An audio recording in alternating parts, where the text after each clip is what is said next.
नरेंद्र मोदी आज बिहार के भागलपुर में परिवर्तन रैली को संबोधित करेंगे। प्रधानमंत्री के भागलपुर दौरे को लेकर सुरक्षा के पुख्ता प्रबंध किए गए हैं। इस रैली में राष्ट्रीय जनतांत्रिक गठबंधन के सभी शीर्ष नेता शामिल होंगे। मोदी की बिहार में मुजफ्फरपुर, पूर्णिया, गया और सहरसा के बाद ये चौथी परिवर्तन रैली होगी। बिहार में विधानसभा चुनाव अक्टूबर-नवंबर में होने की संभावना है। बिहार विधानसभा चुनाव के लिए रणनीति और सीट बंटवारे पर चर्चा के लिए भाजपा के नेतृत्व वाले एनडीए के घटक दलों की कल नई दिल्ली में बैठक हुई। बैठक में अगले सप्ताह तक सीट बंटवारा कर लेने पर भी सहमति बनी है। बैठक में अमित शाह, रामविलास पासवान, उपेंद्र कुशवाहा, जीतन राम मांझी और राज्य बीजेपी के नेताओं ने हिस्सा लिया। केंद्रीय ग्रामीण विकास मंत्री चौधरी बीरेंद्र सिंह ने कहा है कि भूमि अधिग्रहण कानून पर अगर किसी ने यू टर्न लिया है तो वो कांग्रेस पार्टी है। दिल्ली में एक प्रेस कॉन्फ्रेंस को संबोधित करते हुए ग्रामीण विकास मंत्री ने कहा कि 13 कानूनों को भूमि अधिग्रहण कानून के तहत लाकर केंद्र सरकार ने किसानों के हितों की रक्षा की है। विधि आयोग ने एक ऐतिहासिक सिफारिश करते हुए मृत्यु दंड की सजा को खत्म करने की सिफारिश की है।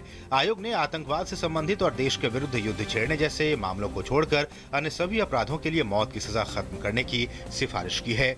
आयोग ने कहा है कि मौत की सजा को पीड़ितों को न्याय देने के लिए अंतिम उपाय मानने से पुनर्वास और सुधार संबंधी न्याय के पहलू अपना महत्व खो बैठते हैं।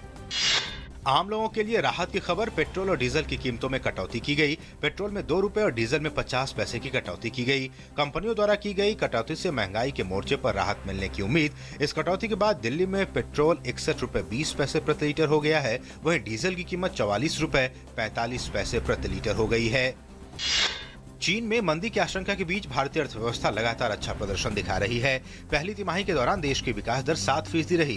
विनिर्माण और सेवा क्षेत्र में सुधार के अच्छे संकेत दिखाई दे रहे हैं। वहीं कृषि को लेकर अभी भी चिंता बनी हुई है। कृषि क्षेत्र में जहां 1.9% की वृद्धि रही, तो वहीं विनिर्माण क्षेत्र में विकास दर 7.2% रही। ब्याज दर में कमी की जरूरत पर जोर देते हुए वित्त मंत्री अरुण जेटली ने कहा है कि मुद्रास्फीति नियंत्रण में है, जबकि तेल के दाम भी निचले स्तर पर हैं। ऐसे में उम्मीद है कि रिजर्व बैंक अपनी मौद्रिक नीति समीक्षा में इन कारकों पर विचार करेगा। जेटली ने कहा कि एक ऐसे परिदृश्य में जहां मुद्रास्फीति नियंत्रण में हो, ब्याज दर में कटौती की मात्रा तय करना रिजर्व बैंक का विशेषाधिकार है। पीएम नरेंद्र मोदी ने रामचरितमानस का विशेष डिजिटल संस्करण जारी किया। आकाशवाणी द्वारा तैयार किए गए इस डिजिटल स्वरूप के जरिए न सिर्फ देश बल्कि विदेशों में भी मानस प्रेमी श्रोता इसका लाभ उठा सकेंगे। इस मौके पर पीएम ने आकाशवाणी की व्यापक पहुंच की प्रशंसा की। साथ ही प्रधानमंत्री ने कहा कि अंतर्राष्ट्रीय योग दिवस ने भारत को वैश्विक मंच प्रदान किया है। मणिपुर के चोड़ाचांदपुर में कल शाम राज्य के एक मंत्री तथा 2 विधायकों के आवासों में आग लगा दी गई।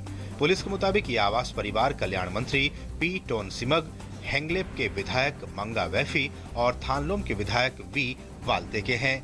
पुलिस ने 3 जनजातीय छात्र संगठनों का इस आगजनी के पीछे हाथ होने की आशंका जताई है।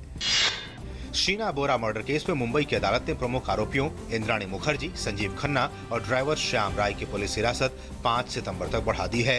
इंद्राणी मुखर्जी समेत तीनों आरोपियों पर इंद्राणी के बेटे मिखाइल की हत्या की साजिश रचने का मामला दर्ज करने का भी आदेश अदालत ने दिया है।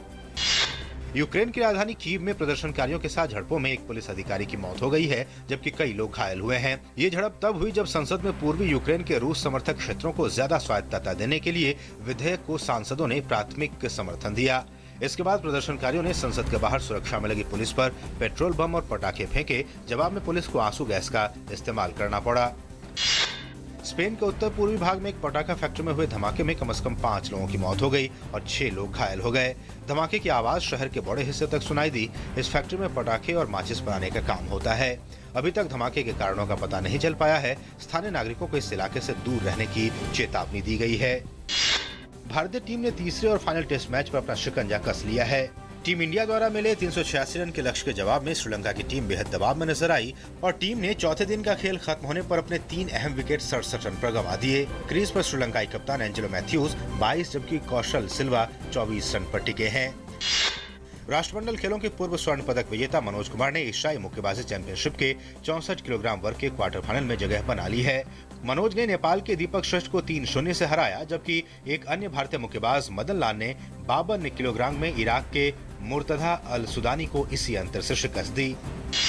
साल का अंतिम ग्रैंड स्लैम अमेरिकी ओपन में पहले दिन देखने को मिले कई उलटफेर। पिछले साल के उपविजेता केई निशिकोरी और पूर्व महिला विश्व नंबर 1 खिलाड़ी एना इवानोविच पहले दौर से हार कर हुए बाहर। वहीं जो विल्फ्रेड सोंगा और दिमित्रोव ने दूसरे दौर में बनाई जगह।